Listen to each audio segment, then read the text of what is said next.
আমার কথা এটাই, একজন মানুষের কলিজায় যদি ফিকির আসে আমার সার্থক। আমি কম বেশি মানুষই বুঝি না। আমি 10 জন মানুষের সামনে, 20 জন মানুষের সামনে কসম খোদা, আমি ঘড়ির ঘন্টায় 4 ঘন্টা টানা 20 জন মানুষের সামনে বয়ান করছি।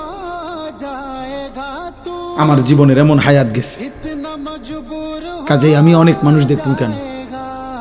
আমি দেখে করবো কি? আমি এক প্লেট ভাতের জন্য, একটু তরকারির জন্য চোখের পানি ফেলে কাঁদছি। আমার একটু ভালো তরকারি ছিল না খাবারের জন্য।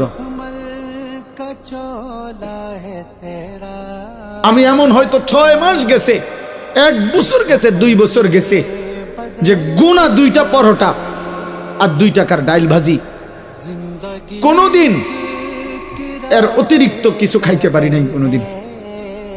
আমার এর চাইতে বেশি হিসাবে ছিল না। আমার যা বাড়ির থেকে হিসাব করে দিছে, বড় ভাই দিছে, আমি তা গুনে গুনে খাইতাম। 6 টাকা করে নাস্তার টাকা, 1 টাকা বেশি খাইলে আমি পরের দিনের নাস্তার হিসাব দেবো কেমনে, টাকার হিসাব মিলাম কেমনে?